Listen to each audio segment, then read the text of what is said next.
کہ جنہوں نے نبی پاک صلی اللہ علیہ وسلم کی زیارت کی ہے، آقا نے فرمایا لا تمس النار مسلمن من رآنی، کہ جس مسلمان نے میری زیارت کی، مجھے دیکھا، اس پر جہنم کی آگ حرام ہے، اسے جہنم کی آگ نہیں چھو سکتی کہ جس نے ایمان کی نگاہوں سے میری زیارت کی ہوگی، اور پھر وہ اسی ایمان اور اسلام پر قائم رہ کر اس کی موت واقع ہوئی ہوگی۔ تو میرے نبی صلی اللہ علیہ وسلم نے فرمایا کہ اسے لا تمس النار، اس کو جہنم کی آگ چھو نہیں سکتی۔ تو آپ اندازہ کریں کہ یہ نبی پاک صلی اللہ تعالی علیہ وسلم نے ہر صحابی کے لیے ارشاد فرما دیا کہ جس نے بھی میری زیارت کی ہے، کیونکہ جس نے حضور کی زیارت کی ہے ایمان کی نگاہوں سے اور اس کا خاتمہ بھی ایمان پر ہوا ہے، وہ مرتبہ صحابیت پہ قائم ہو گیا۔ اس کے بارے میں میرے نبی نے فرمایا کہ لا تمس النار مسلما من رآنی، کہ اس مسلمان پر جہنم کی آگ حرام ہے، اس مسلمان کو جہنم کی آگ نہیں چھو سکتی کہ جس نے میری زیارت کی ہوگی۔ اور کچھ صحابہ کرام ان میں ایسے بھی ہیں کہ جنہیں نبی پاک صلی اللہ علیہ وسلم نے جن کا نام لے کر آقا نے انہیں جنت کی بشارت دی تھی، نام لے کر۔ یہ تو مطلق ہے نا کہ جو مرتبہ صحابیت پہ قائم ہوئے ہیں ان کا یہ مرتبہ اور مقام ہے کہ آگ انہیں چھو نہیں سکتی۔ تو کچھ ہستیاں وہ ہیں کہ جنہیں نبی پاک صلی اللہ علیہ وسلم نے جنت کی بشارت دی تھی، خوشخبری سنائی تھی۔ حضور صلی اللہ تعالی علیہ وسلم نے ایک بار فرمایا ابو بکر فی الجنہ، عمر فی الجنہ، عثمان فی الجنہ، علی فی الجنہ، طلحہ فی الجنہ، زبیر فی الجنہ، سعد بن ابی وقاص فی الجنہ، سعید بن زید فی الجنہ۔ 10 صحابہ کا نبی پاک صلی اللہ علیہ وسلم نے نام لے کر فرمایا کہ یہ صحابہ جنتی ہیں،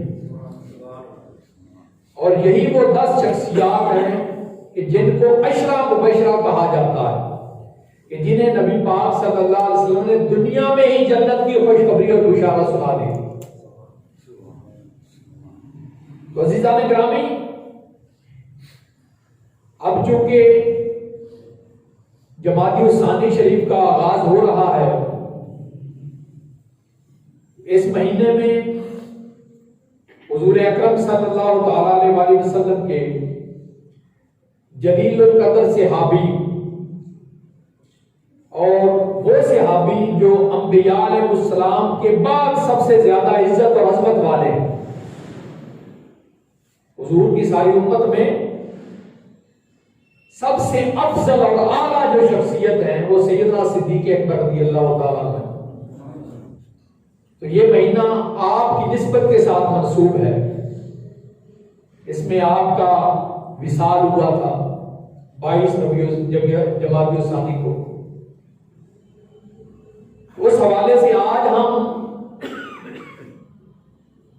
عمومی طور پہ حضور صلی اللہ علیہ وسلم کے جو ساتھی تھے، جو صحابہ تھے، ان کا مرتبہ اور مقام قرآن و حدیث کے حوالے سے بیان کریں گے کہ اللہ تعالیٰ نے ان کو کتنی عزت عطا فرمائی تھی، کتنی عظمت عطا فرمائی تھی، کتنا مرتبہ اور مقام عطا فرمایا تھا۔ عزیزان گرامی، اللہ تبارک و تعالیٰ نے قرآن مجید میں لا تعداد مقامات پر حضور اکرم صلی اللہ تعالی علیہ وسلم کے نیاروں کا، ان ساتھیوں کا، ان صحابہ کا تذکرہ کیا، اور جنہوں نے میرے مصطفیٰ صلی اللہ علیہ وسلم کا ساتھ دیا، اللہ تبارک و تعالیٰ نے ان کے بارے میں ارشاد فرمایا، ایک جگہ پہ ارشاد فرمایا سورہ نور کے اندر، اولئک هم الفائزون، کہ جنہوں نے میرے مصطفیٰ کا ساتھ دیا وہ دنیا میں بھی کامیاب ہیں اور آخرت میں بھی کامیاب ہیں. اللہ تعالیٰ نے انہیں کامیابی کا سرٹیفکیٹ ادا کر دیا, دنیا اور آخرت کی کامیابی کی سند انہیں عطا کر دی کہ اولئک هم الفائزون, کہ وہ ہمیشہ کامیاب ہیں, چاہے وہ دنیا میں رہیں چاہے وہ آخرت میں جائیں. دوسرے مقام پہ اللہ تبارک و تعالیٰ نے ارشاد فرمایا اولئک هم المفلحون, کہ وہ لوگ جنہوں نے میرے مصطفیٰ کا ساتھ دیا وہ رشد و ہدایت کے سرچشمے ہیں, وہ ہدایت یافتہ ہیں, وہ رشد و ہدایت کے ستارے ہیں. اولئک هم المفلحون, کہ وہ فلاح پانے والے ہیں, وہ کامیاب ہونے والے ہیں. اور کہیں اللہ تعالیٰ نے ارشاد فرمایا اولئک هم الراشدون, کہ وہ تو رشد و ہدایت کے تابندہ ستارے ہیں جنہوں نے میرے مصطفیٰ صلی اللہ علیہ وسلم کا ساتھ دیا. اور کہیں ارشاد فرمایا اولئک هم المتقون, کہ وہ نہ صرف متقی اور پرہیزگار ہیں بلکہ وہ تو متقیوں کے بھی امام ہیں, وہ تو پرہیزگاروں کے بھی امام ہیں. اور سیدنا صدیق اکبر رضی اللہ تعالیٰ عنہ کے بارے میں تو اللہ تبارک و تعالیٰ نے فرمایا والذی جاء بالصدق وصدق بہ اولئک هم المتقون, کہ وہ ذات جو سچ لے کر آئی اور جس نے ان کی تصدیق کی وہ دونوں متقیوں کے امام ہیں. اولئک هم المتقون, تو سچ لے کر آنے والی ذات مصطفیٰ کی ہے, اور جس نے سب سے پہلے مصطفیٰ کی تصدیق کی وہ سیدنا صدیق اکبر ہے. تو اللہ تبارک و تعالیٰ نے ان دونوں شخصیات کے بارے میں ارشاد فرمایا اولئک هم المتقون, کہ وہ دونوں متقی اور پرہیزگار ہیں. اور کہیں اللہ تبارک و تعالیٰ نے ان کے بارے میں ارشاد فرمایا اولئک هم المهتدون, کہ جنہوں نے میرے مصطفیٰ کا ساتھ دیا وہ تو ہدایت یافتہ ہے, وہ تو ہدایت یافتہ. اولئک هم المهتدون, کہ وہ ہدایت یافتہ ہیں, اور ایسے ہدایت یافتہ ہیں کہ ساری کائنات ان سے ہدایت حاصل کرتی ہے, ساری کائنات ان سے ہدایت حاصل کرتی ہے. اور اللہ تبارک و تعالیٰ ان کے ایمان کا نمونہ دوسرے لوگوں کے سامنے پیش کرتا ہے. اللہ تبارک و تعالیٰ نے قرآن مجید کے اندر فرمایا فَإِنْ آمَنُوا بِمِثْلِ مَا آمَنْتُمْ بِهِ فَقَدْ اهْتَدَوْا, اگر وہ ایمان لائیں فَإِنْ آمَنُوا, اگر وہ ایمان لاتے ایسے جیسے ما آمنتم بِهِ, کہ جیسے میرے صحابہ ایمان لائے ہیں مصطفیٰ پر, کہ جب ان لوگوں کا ایمان مصطفیٰ کریم صلی اللہ علیہ وسلم کے صحابہ جیسا ہو جائے تو اللہ تعالیٰ فرماتے ہیں فَقَدْ اهْتَدَوْا, تو وہ یقیناً کامیاب ہو جائیں گے, وہ یقیناً کامیاب ہو جائیں گے دنیا میں بھی اور آخرت میں بھی. تو اللہ تبارک و تعالیٰ نے ان کی مثال, ان کی ایمان کی مثال دی ہے کہ کاش کہ تمہارا ایمان مصطفیٰ کریم صلی اللہ تعالیٰ علیہ وسلم کے صحابہ جیسا ہو جائے. فَإِنْ آمَنُوا بِمِثْلِ مَا آمَنْتُمْ بِهِ فَقَدْ اهْتَدَوْا, کہ تم اس طرح ایمان اگر لے آؤ جس طرح میرے مصطفیٰ کے یار ایمان لائے ہیں تو تم دنیا میں بھی ہدایت پا جاؤ اور آخرت میں بھی کامیاب ہو جاؤ.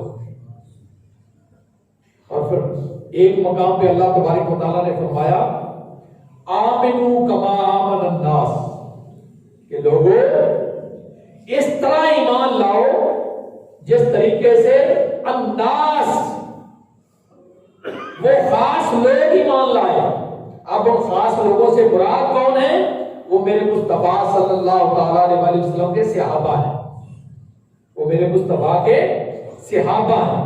وہ اللہ تبارک و تعالیٰ نے ان کے ایمان جیسا ایمان لانے کا حکم دیا ہے کہ آمنو, اے لوگوں ایسا ایمان لاؤ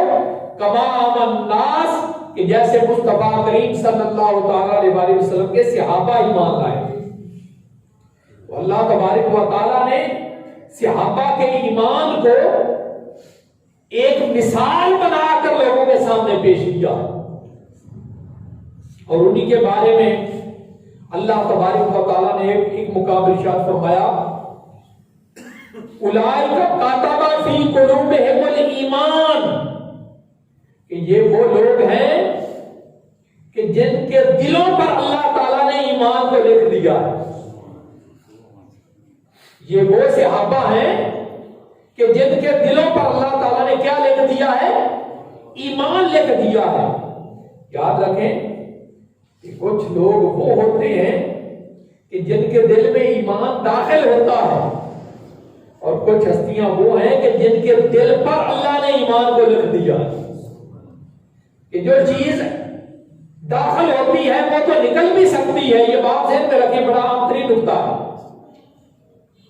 کہ جو چیز داخل ہوتی ہے وہ نکل بھی سکتی ہے۔ مثال، آپ کے پاس کوئی برتن ہے، اس برتن میں آپ پانی ڈالتے ہیں یا دودھ ڈالتے ہیں یا کوئی اور چیز ڈالتے ہیں، تو آپ جب چاہیں اس سے نکال بھی سکتے ہیں۔ آپ اس کو انڈیل دیں گے تو اس میں سے نکل جائے گا، لیکن جب کوئی چیز کسی کے اوپر کھٹا کر دی جاتی ہے، اس کے اوپر لکھ دی جاتی ہے، تو پھر وہ نہیں مٹ سکتے۔ تو اللہ تبارک و تعالیٰ نے عام لوگوں کے ایمان کی مثال دی ہے کہ ایمان ان کے دلوں میں داخل ہو جاتا ہے، لیکن جب صحابہ کی باری آئی تو اللہ تعالیٰ فرماتا ہے کہ اولئک کتب فی قلوبہم الایمان، کہ حضور کے صحابہ وہ ہستیاں ہیں کہ جن کے دلوں پر ہم نے ایمان کو کھٹا کر دیا ہے، لکھ دیا ہے کہ وہ مٹ نہیں سکتا، وہ ختم نہیں ہو سکتا۔ تو کیسے کہا جا سکتا ہے کہ حضور صلی اللہ تعالی علیہ وسلم کے وصال کے بعد معاذاللہ کچھ لوگ جو تھے وہ بھٹک گئے تھے حضور کے صحابہ؟ ایسا سوال ہی پیدا نہیں ہوتا، یہ بات ذہن میں رکھیں۔ تو اللہ تبارک و تعالیٰ نے یعنی ان کے ایمان کو اتنا پختہ اور مضبوط کر دیا ہے کہ مٹانے سے بھی نہیں مٹ سکتا، مٹانے سے بھی نہیں مٹ سکتا۔ تو اس لیے اللہ تعالیٰ نے فرمایا یہ وہ لوگ ہیں کہ جن کے دلوں پر اللہ تعالیٰ نے ایمان کو لکھ دیا ہے، اور پھر یہی وہ ہستیاں ہیں کہ جن کے بارے میں اللہ تعالیٰ نے فرمایا لقد رضی اللہ عن المؤمنین، کہ اللہ تعالیٰ ان مومنوں سے راضی ہو گیا تھا۔ اللہ تعالیٰ ان مومنوں سے راضی ہو گیا تھا۔ وہ کون مومن ہے جن سے اللہ راضی ہوا؟ مومن تو دنیا میں اور بھی بہت ہے، اور کوئی بھی یہ دعویٰ کر سکتا ہے کہ اللہ تعالیٰ نے یہ ہمارے لیے فرمایا کہ اللہ تعالیٰ مومنوں سے راضی ہو گیا، لیکن آگے اللہ تبارک و تعالیٰ نے یہ بھی فرمایا لقد رضی اللہ عن المؤمنین اذ یبایعونک تحت الشجرہ۔ معلوم یہ وہ صحابہ ہیں، یہ وہ مومن ہیں جن سے اللہ راضی ہو گیا کہ جنہوں نے میرے مصطفیٰ کے ہاتھ پر بیعت کی تھی، اور وہ بھی عام بیعت نہیں بلکہ درخت کے نیچے مخصوص بیعت کی تھی، اور جس کو بیعت رضوان کہا جاتا ہے قرآن مجید کے اندر۔ اور وہ 1400 صحابہ کرام تھے، اس سے بھی زیادہ ہو سکتے ہیں کم و بیش، 1400 سے زیادہ صحابہ کرام موجود تھے، اور صلح حدیبیہ کے موقع پر میرے مصطفیٰ نے ان سے بیعت لی تھی۔ اور کس سلسلے میں بیعت لی تھی؟ سیدنا حضرت عثمان غنی رضی اللہ تعالیٰ عنہ کے خون کا بدلہ لینے کے لیے۔ ان میں سب سے پہلے جس شخصیت نے، جس ہستی نے بیعت کی تھی وہ سیدنا صدیق اکبر رضی اللہ تعالیٰ عنہ تھے، سیدنا عمر فاروق رضی اللہ تعالیٰ عنہ تھے، سیدنا مولا علی شیر خدا رضی اللہ تعالیٰ عنہ تھے، اور اسی طریقے سے 1400 صحابہ کرام اس وقت موجود تھے۔ اور پھر آخر میں حضور صلی اللہ علیہ وسلم نے سیدنا حضرت عثمان غنی رضی اللہ تعالیٰ عنہ کی طرف سے بھی بیعت لی تھی کہ اپنے ہاتھ کو حضرت عثمان کا ہاتھ قرار دے کر نبی پاک نے حضرت عثمان کی بھی بیعت لی تھی۔ تو ان صحابہ کے بارے میں اللہ تبارک و تعالیٰ نے فرمایا لقد رضی اللہ عن المؤمنین اذ یبایعونک تحت الشجرہ، کہ پیارے حبیب صلی اللہ علیہ وسلم جو درخت کے نیچے آپ کے ہاتھ پر بیعت کر رہے تھے، جنہوں نے درخت کے نیچے آپ کے ہاتھ پر جان نثاری کی بیعت کی تھی، وہ سارے کے سارے مومن ہیں، اور وہ ایسے مومن ہیں کہ اللہ تعالیٰ ان تمام مومنوں سے راضی ہو گیا۔ تو آپ اندازہ کریں کہ ساری کائنات اللہ کی رضا چاہتی ہے کہ اللہ راضی ہو جائے، وہ ہر کام اس لیے کرتے ہیں کہ اللہ راضی ہو جائے۔ یہاں تک کہ پہلے انبیاء علیہ السلام جو ہیں وہ بھی جو کچھ کرتے تھے ان کا مرکز اور محور اللہ تعالیٰ کی رضا اور خوشنودی ہوا کرتا تھا۔ حضرت آدم علیہ السلام سے لے کر حضرت عیسیٰ علیہ السلام تک تمام انبیاء علیہ السلام وہ جو بھی کام کرتے تھے اللہ کی رضا کے لیے کرتے تھے تاکہ اللہ راضی ہو جائے۔ لیکن قربان جائیں ان مصطفیٰ کے یاروں پر کہ ان کا مرتبہ اور مقام کتنا بلند ہے کہ جن کے بارے میں اللہ نے فرمایا کہ اللہ ان سے راضی ہو گیا، اللہ ان سے راضی ہو گیا۔ تو عزیزان گرامی یہ بہت بڑا مرتبہ اور مقام ہے کہ جن سے اللہ راضی ہو گیا۔ اور اللہ کن سے راضی ہوا؟ یاد رکھیں کہ جب اللہ کسی پر راضی ہوتا ہے تو دوبارہ ناراض نہیں ہوتا، یہ بات ذہن میں رکھیں، کیونکہ اللہ تعالیٰ اپنی رضا کا سرٹیفکیٹ اس وقت عطا فرماتا ہے جب رب کائنات کو یقین ہو جاتا ہے کہ اب یہ مجھے ناراض نہیں کرے گا، تو اس وقت اللہ تبارک و تعالیٰ اپنی رضا کا سرٹیفکیٹ عطا کرتا ہے۔ تو اللہ تبارک و تعالیٰ نے ان 1400 مومنوں کو اپنی رضا اور خوشنودی کا سرٹیفکیٹ عطا فرمایا، اور سرٹیفکیٹ بھی ایسا دیا کہ جو تا قیامت قائم رہے گا۔ قرآن مجید کے اندر اللہ تبارک و تعالیٰ نے فرما دیا لقد رضی اللہ عن المؤمنین، اللہ تبارک و تعالیٰ ان مومنوں سے راضی ہو گیا اذ یبایعونک تحت الشجرہ، کہ جو ہے پیارے حبیب تیرے ہاتھ پر جان نثاری کی بیعت کر رہے تھے۔ تو عزیزان گرامی یہ وہ نفوس قدسیہ ہیں، یہ وہ عظیم ہستیاں ہیں کہ جن سے اللہ تبارک و تعالیٰ راضی ہو گیا اور انہیں رضا اور خوشنودی کا سرٹیفکیٹ عطا کر دیا۔ اور پھر عزیزان گرامی اس سے اور ایک قدم آگے کہ جن کو اللہ تبارک و تعالیٰ نے اپنی رضا کا سرٹیفکیٹ عطا فرمایا تھا ان کو دو اور بھی عہدے عطا فرمائے، دو اور بھی خصوصیات عطا فرمائے جو کسی اور مومن کے حصے میں نہیں ہے۔ ایک ان میں یہ تھی کہ ان الذین یبایعونک انما یبایعون اللہ، کہ پیارے حبیب وہ ایمان والے جن سے اللہ راضی ہوا ہے وہ کون ہیں؟ جو درخت کے نیچے تیرے ہاتھ پر جان نثاری کی بیعت کر رہے تھے۔ اور پیارے حبیب جنہوں نے آپ کے ہاتھ پر بیعت کی تھی انہوں نے آپ کے ہاتھ پر نہیں بیعت کی بلکہ انما یبایعون اللہ، انہوں نے تو اللہ کے ہاتھ پر بیعت کی تھی۔ اب آپ اندازہ کریں کہ مصطفیٰ کے ہاتھ پر بیعت کر رہے ہیں تو اللہ نے فرمایا اللہ ان مومنوں سے راضی ہو گیا جو محبوب تیرے ہاتھ پر بیعت کر رہے ہیں۔ اور اس کے بعد اللہ نے فرمایا محبوب وہ مومن جو تیرے ہاتھ پر بیعت کر رہے تھے وہ بظاہر تو تیرا ہاتھ تھا لیکن حقیقت میں وہ اللہ کے ہاتھ پر بیعت کر رہے تھے، کیونکہ اے پیارے حبیب تیرا ہاتھ میرا ہاتھ ہے۔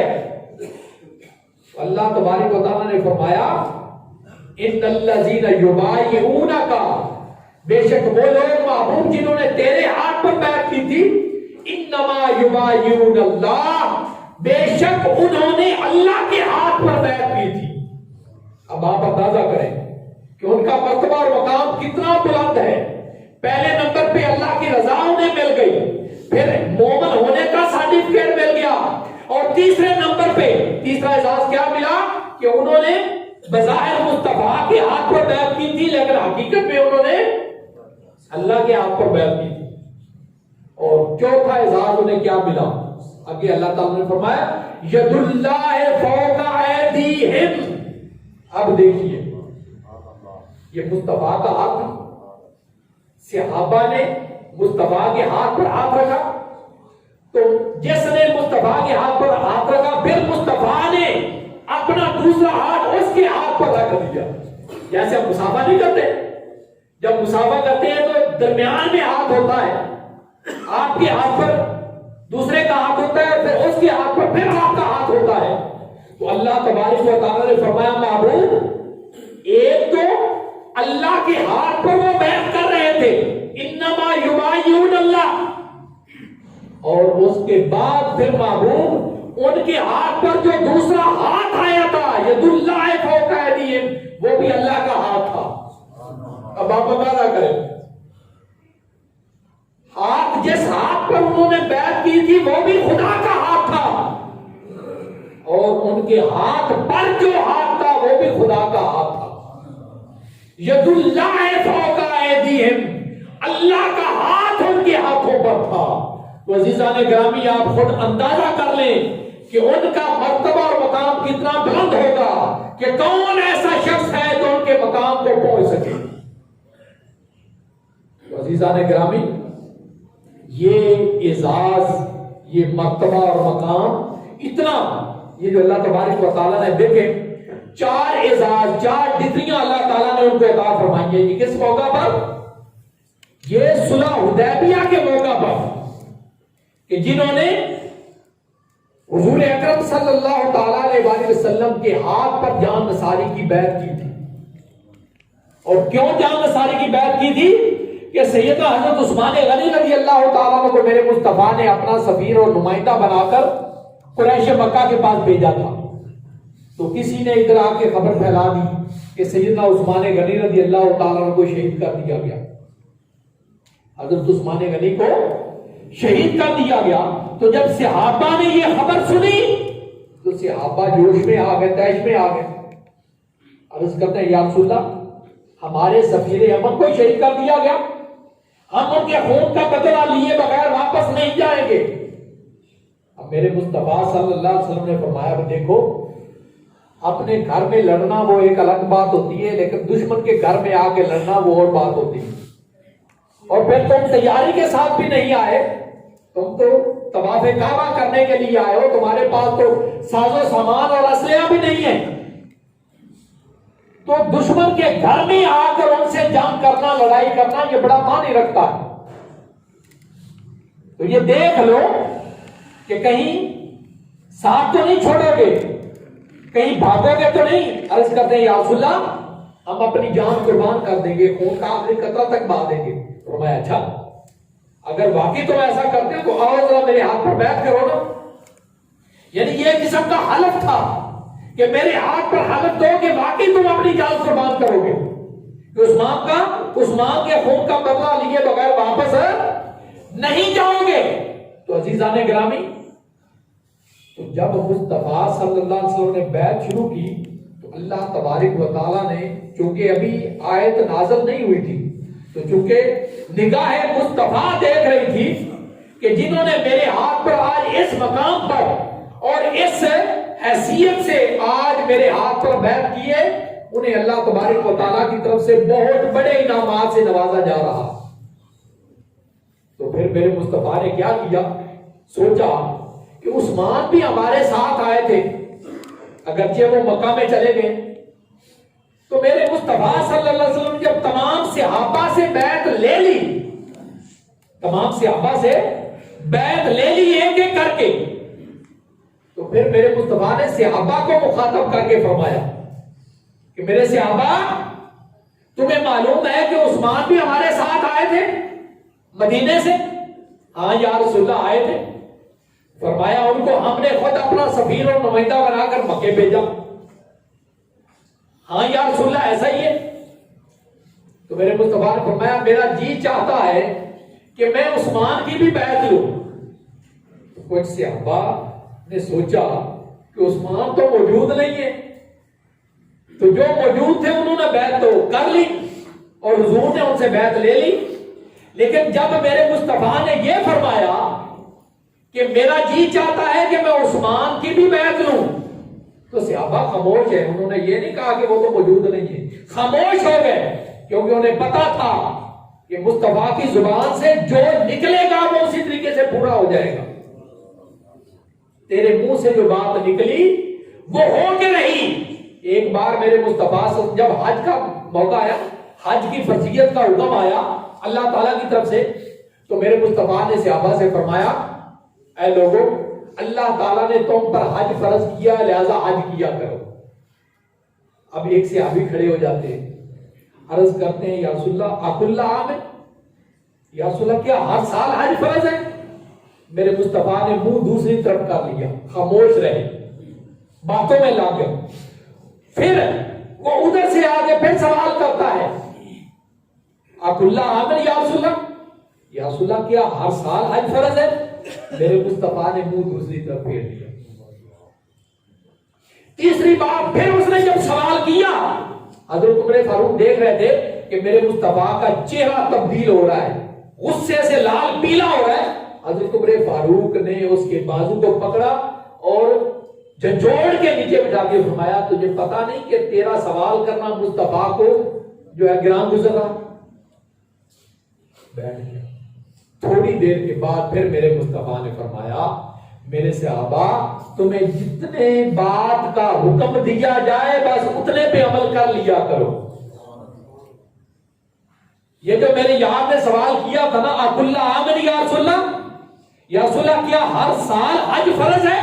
اگر میں ہاں کہہ دیتا تو اللہ تعالیٰ تم پر ہر سال حج فرض کر دیتا، اور پھر تم اسے پورا نہ کر سکتے اور پھر اللہ تعالیٰ کے غضب کی لپیٹ میں آ جاتے۔ تو صحابہ کو پتا تھا کہ پتہ نہیں مصطفیٰ کے دل میں کیا ہے، مصطفیٰ کیا کہنا چاہتے ہیں، مصطفیٰ کا ارادہ کیا ہے۔ کسی صحابی نے یہ نہیں کہا کہ حضور وہ تو یہاں موجود نہیں، صحابہ خاموش ہے۔ میرے مصطفیٰ نے فرمایا، اچھا بھی دیکھو، تم تمام نے میرے ہاتھ پر بیعت کر لیے، اب یہ دیکھو کہ یہ دایاں ہاتھ ہے میرا، اسی ہاتھ پہ تم نے بیعت کی ہے نا؟ ہاں یا رسول اللہ۔ فرمایا یہ دایاں ہاتھ میرا ہے اور یہ بایاں ہاتھ میرا نہیں بلکہ یہ عثمان کا ہاتھ ہے، اور یہ میں عثمان کی طرف سے بھی بیعت کر رہا ہوں۔ کیوں؟ میرے مصطفیٰ نے یہ کیوں کہا؟ کیوں کہ نگاہ نبوت دیکھ رہی تھی کہ جنہوں نے آج اس مقام پہ میرے ہاتھ پر بیعت کی، اللہ کی طرف سے انہیں بڑے انعام و کرام سے نوازا جانے والا۔ تو جیسے میرے مصطفیٰ نے عثمان کی بیعت کی تو جبرائیل علیہ السلام پرواز کر کے آ جاتے ہیں، اور پھر انہوں نے یہ سارے اعزازات تھے، انعام تھے، وہ حضور صلی اللہ علیہ وسلم کے سامنے رکھ دیے کہ اللہ تعالیٰ نے پہلا انعام انہیں کیا دیا کہ انہیں مومن ہونے کی ڈگری عطا کر دی کہ رضی اللہ عن المومنین۔ اب دوستو، میرے مومن ہونے میں شک ہو سکتا ہے، آپ کے مومن ہونے میں شک ہو سکتا ہے، لیکن کسی اور کے مومن ہونے میں شک ہو سکتا ہے، لیکن ان صحابہ کے بارے میں، ان ہستیوں کے مومن ہونے میں شک کرنا بھی کفر ہے کہ جن کے ایمان کی گواہی کو خدا تعالیٰ نے دی ہے۔ کیوں بھائی؟ ہمارے ایمان کا کوئی پروف نہیں ہے، ہمارا پروف صرف اتنا ہی ہے کہ ہم کلمہ پڑھتے ہیں اور لوگ گواہی دیتے ہیں، لیکن ان کے ایمان کا مرتبہ مقام کہاں پہنچا ہوا ہوگا کہ جن کی گواہی خود خالق کائنات نے دی ہوگی۔ اور پھر دوسری، ہر آدمی اپنے عمل سے یہ کوشش کرتا ہے کہ اللہ راضی ہو جائے۔ کیوں بھائی؟ ہم نماز کس لیے پڑھتے ہیں؟ آپ یہاں کس لیے آئے ہیں؟ اپنے بالک کو راضی کرنے کے لیے آئے ہیں، اور رات کو ٹھنڈے پانی کے ساتھ وضو کرتے ہیں، رات کو سردیوں میں اٹھ کر کس لیے نماز پڑھتے ہیں؟ نماز تہجد ادا کرتے ہیں، فجر کی نماز ادا کرتے ہیں کہ ہمارا رب ہم پر راضی ہو جائے۔ ہم نیک اعمال کس لیے کرتے ہیں کہ ہمارا رب ہم پر راضی ہو جائے۔ ہم جو کام کرتے ہیں اللہ کو راضی کرنے کے لیے کرتے ہیں، لیکن پھر بھی پتہ نہیں ہے کہ ہمارا رب ہم پہ راضی ہوا ہے یا نہیں ہوا۔ لیکن ان ہستیوں کے بارے میں کہ جن کے بارے میں اللہ فرماتا ہے کہ میں ان سے راضی ہو گیا ہوں، ان کی قسمت کا کون مقابلہ کر سکتا ہے؟ پہلی ڈگری کیا دی اللہ نے؟ ان کے مومن ہونے کا سرٹیفکیٹ دیا۔ دوسری ڈگری کیا انہیں عطا فرمائی کہ اللہ ان سے راضی ہو گیا، اور تیسری ڈگری انہیں کیا عطا فرمائی کہ جنہوں نے مصطفیٰ کے ہاتھ پر بیعت کی تھی انہوں نے مصطفیٰ کے ہاتھ پر بیعت نہیں کی بلکہ اللہ کے ہاتھ پر بیعت کی تھی۔ اور چوتھی ڈگری انہیں کیا عطا فرمائی کہ ایک تو مصطفیٰ کا ہاتھ تھا، وہ بھی خدا کا ہاتھ تھا، اور جس ہاتھ پر انہوں نے بیعت کی تھی اس کے اوپر بھی ایک ہاتھ تھا، وہ بھی خدا کا ہاتھ تھا۔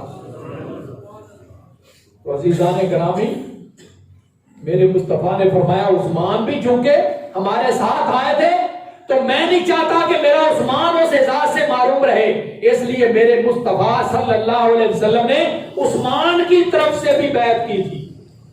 اور پھر یہ بھی یاد رکھیں، اس میں ایک اور بھی اشارہ تھا۔ وہ اشارہ کیا تھا کہ بیعت ہمیشہ زندہ کی لی جاتی ہے، مردہ کی نہیں لی جاتی۔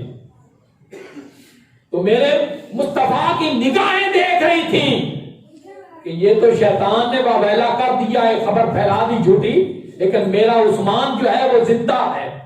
تو میرے مصطفیٰ نے جب بیعت کی تو جو مصطفیٰ کا راز جانتے تھے، جو نبوت کا راز شناسا کرنے والے تھے، انہیں یقین ہو گیا تھا کہ عثمان شہید نہیں ہوئے بلکہ وہ زندہ ہے۔ عزیزان گرامی، اب اس سے تھوڑا سا اور آگے بڑھے نا، تو اب حضرت عثمان غنی جب مکے چلے گئے نا، تو اب پیچھے صحابہ کرام جو ہے اپنے خیموں میں گفتگو کر رہے ہیں، جیسے دوست بیٹھ جاتے ہیں اور گفتگو کرتے ہیں، کیونکہ ان کے دل میں یہی تھا کہ ہم نے اللہ کے گھر کی زیارت کرنی، 6 سال ہو گئے تھے اللہ تعالیٰ کے گھر کی زیارت کیے ہوئے، دل میں خواہش تھی، تڑپ تھی کہ اللہ تعالیٰ کے گھر کی زیارت کریں گے، بیت اللہ کا طواف کریں گے، حجر اسود کو بوسے دیں گے، چومیں گے، ملتزم کے ساتھ چمٹیں گے، اپنا سینہ لگا کے رو رو کے اللہ سے دعائیں کریں گے۔ عزیزان گرامی، صحابہ آپس میں گفتگو کر رہے تھے، عثمان تو مکے پہنچ گیا، وہ تو جی بھر کے اللہ کے گھر کی زیارت بھی کر رہے ہوں گے، اللہ کے گھر کا طواف بھی کر رہے ہوں گے، اور حجر اسود کو بھی بوسے دے رہے ہوں گے۔ اب یہ 2 زاویے میں آپ کے سامنے رکھنا چاہتا ہوں۔ ایک تو ادھر صحابہ بات کر رہے تھے، اب میرے مصطفیٰ نے ان کی بات سن لی۔ یہ صحابہ بات کر رہے تھے کہ عثمان تو وہاں مزے لوٹ رہے ہوں گے نا، کہ اللہ کے گھر میں جو گئے وہیں تو ان کی میٹنگ ہے، حرم شریف کے اندر ان کی میٹنگ تھی، تو وہ تو بیت اللہ کو دیکھ بھی رہے ہوں گے اور طواف بھی کر رہے ہوں گے اور حجر اسود کو چوم رہے ہوں گے جی بھر کے۔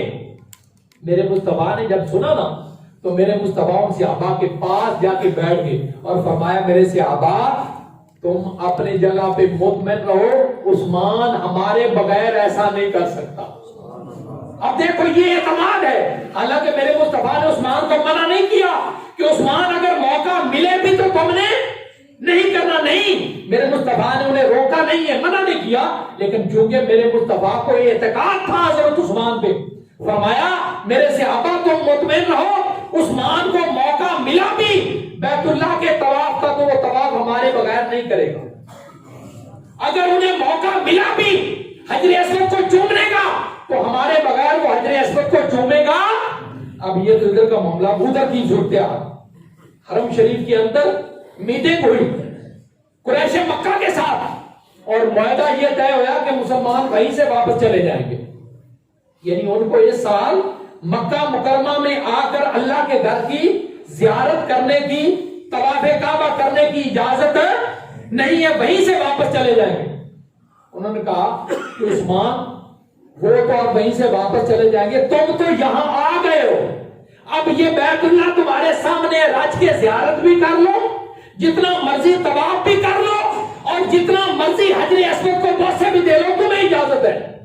تو عثمان غنی کا چہرہ زب پیلا ہو جاتا ہے، غصے سے بھر جاتا ہے، اور کفار مکہ کو مخاطب کر کے کہتے ہیں کہ اے بدبختو، تم نے آج تک ہمارے ایمان اور عقیدے کو محفوظ ہی نہیں کیا۔ میں جانتا ہوں کہ بیت اللہ کی زیارت کرنا عبادت ہے، میں مانتا ہوں کہ بیت اللہ کا طواف کرنا بہت بڑا اعزاز ہے، میں مانتا ہوں کہ حجر اسود کو چومنا بہت بڑی عبادت ہے، لیکن میں اس وقت تک خانہ کعبہ کو دیکھوں گا بھی نہیں جب تک کہ میرے مصطفیٰ میرے ساتھ نہیں ہوں گے۔ اب آپ اندازہ کر لیں کہ ان لوگوں کے ایمان کی اللہ نے ایسے گواہی نہیں دی، ان کے عقیدے کی اللہ تبارک و تعالیٰ نے ایسی گواہی نہیں دی، اس لیے دی ہے کہ وہ تھے ہی ایسے اعتماد کے قابل۔ تو اللہ تبارک و تعالیٰ ایسے صحابہ کرام کے نقش قدم پر چلنے کی توفیق عطا فرمائے۔ وآخر دعوانا ان الحمدللہ رب العالمین۔